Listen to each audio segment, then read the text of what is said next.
Olá, que a graça e a paz do nosso Senhor Jesus esteja com você. Eu peço que você abra sua Bíblia no livro de Esdras, capítulo 5. Leremos os 2 primeiros versículos para a nossa meditação hoje. Assim nos diz a palavra de Deus. Esdras 5, 1 e 2. Ora, os profetas Ageu e Zacarias, filho de Ido, profetizaram aos judeus que estavam em Judá e em Jerusalém, em nome do Deus de Israel, cujo espírito estava com eles. Então se dispuseram Zorobabel, filho de Sealtiel, e Jesua, filho de Josadaque, e começaram a edificar a casa de Deus, a qual está em Jerusalém, e com eles os referidos profetas de Deus que os ajudavam. Para que você entenda o contexto aqui, o povo de Jerusalém havia sido entregue nas mãos do povo babilônico, que destruiu o templo de Jerusalém e levou o povo cativo para a Babilônia. Eles ficaram cativos por lá, o império cujo rei era Nabucodonosor, por 70 anos. Depois esse império caiu para os medo-persas e as pessoas, os judeus que estavam prisioneiros lá, voltaram para a sua terra, para Jerusalém. E o objetivo era que eles reedificassem o templo. Acontece que o povo ali que ficou na terra, dentre eles os samaritanos, começaram a desanimar o povo na reedificação do templo.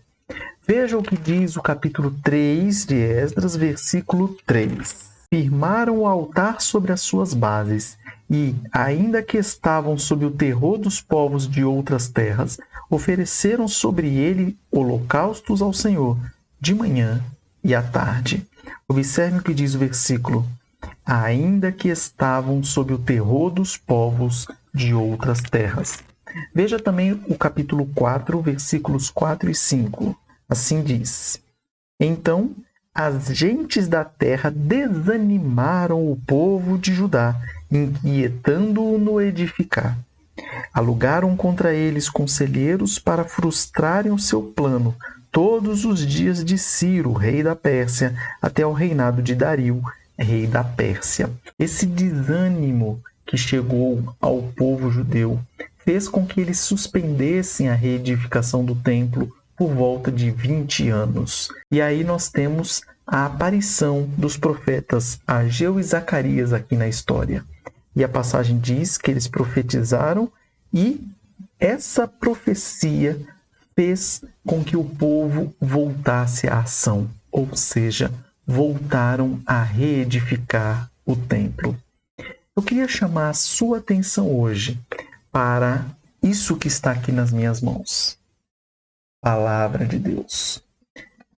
A palavra de Deus dá vida aos indivíduos, dá vida ao povo de Deus. Não ignoremos isso, pois é muito importante. Por exemplo, se você acha que sua vida espiritual está morta, ou está capengando, ou está moribunda, saiba que Deus, ele age por meio da palavra dele. Então, se você se sente desta maneira, desanimado, moribundo, achando que sua vida espiritual está uma desgraça, comece ouvindo o que Deus tem para dizer para você, por meio da leitura da palavra dele.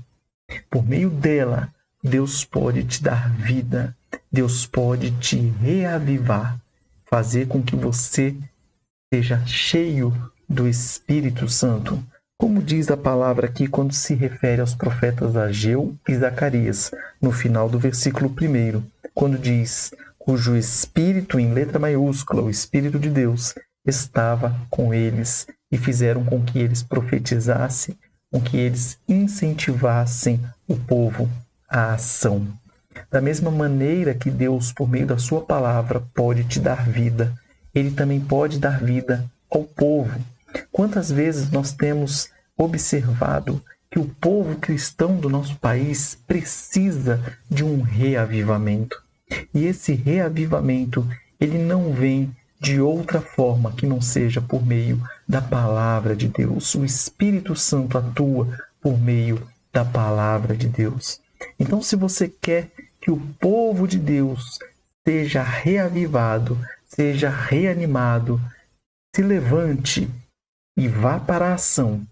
Pregue a palavra de Deus. Em todo momento que você puder, fale a respeito dela, ensine a respeito dela, exorte, admoeste por meio da palavra de Deus. E se Deus quiser, o povo cristão do nosso país será reavivado. E aí teremos uma nação cujo Deus é o Senhor. Que Deus abençoe a sua vida no dia de hoje. Um forte abraço e nos vemos aqui amanhã, se Deus quiser.